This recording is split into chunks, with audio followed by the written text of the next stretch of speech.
Cher univers, le monde touche à sa fin. L'air est pollué, les océans contaminés, les animaux disparaissent, les économies se sont effondrées. L'éducation a disparu, la police est corrompue, l'intelligence est évitée et l'ignorance récompensée. Les gens sont déprimés et en colère, donc tout le monde est médicamenté. Nous nous croisons dans la rue, et si nous parlons, c'est une communication robotique, dénuée de sens.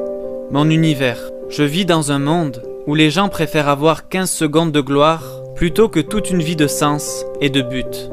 Les écoles privilégient la compétition à la coopération. Les notes déterminent si tu es une bonne personne ou si tu ne l'es pas. Notre gouvernement construit 2 fois plus de prisons qu'il y a 10 ans, mais elles restent toujours pleines à craquer. Aujourd'hui, il est plus facile de trouver un Big Mac qu'une simple pomme. Et quand vous trouvez la pomme, elle a été génétiquement transformée. Les présidents mentent, les politiciens nous trompent et on ne s'en rend même pas compte. La religion est toujours un problème.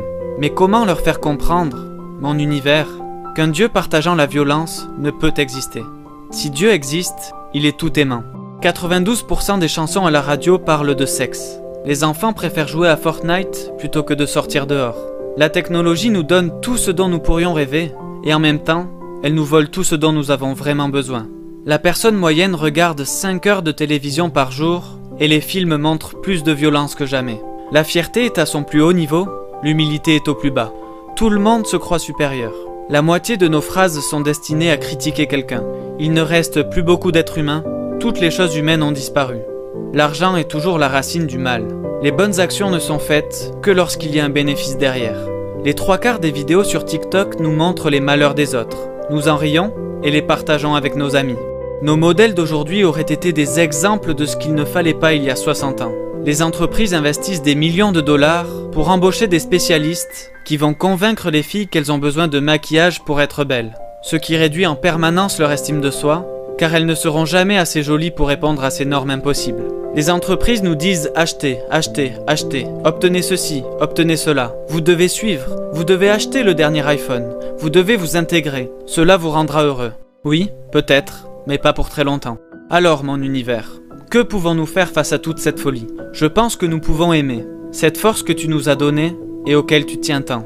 Et ne t'inquiète pas, je ne parle pas de l'amour que nous entendons dans notre chanson préférée. Je parle du vrai amour, l'amour pur de tout ce qui nous entoure, l'amour sans bornes, sans limite. Aimer du moment où nous nous réveillons jusqu'au moment où nous nous couchons. Mais comment convaincre les gens d'aimer? Peut-être devons-nous faire des actes de gentillesse, parce que c'est contagieux? Peut-être devons-nous montrer un peu plus de compassion que d'habitude? Je pense aussi que nous pouvons pardonner, parce que dans 30 ans, est-ce que cette rancune envers notre ami, notre mère, notre père, en vaudra vraiment la peine? Certains ne reconnaissent plus leurs frères, leurs sœurs, quand ils font preuve de colère, de haine, de cruauté. Mais une fois que nous aimons vraiment, nous rencontrons la colère avec sympathie, la haine avec compassion, la cruauté avec gentillesse, car nous comprenons enfin que l'amour est l'arme la plus puissante sur Terre. Au lieu d'essayer de changer les autres, nous pouvons d'abord nous changer nous-mêmes. Nous pouvons changer nos cœurs. Robert Kennedy a dit un jour que peu d'entre nous auront la grandeur de changer l'histoire. Mais chacun d'entre nous peut changer une petite partie des événements pour que la totalité de tous ces actes permette d'écrire l'histoire d'une génération. Alors oui, le monde touche à sa fin, mais le chemin d'un nouveau départ commence en nous.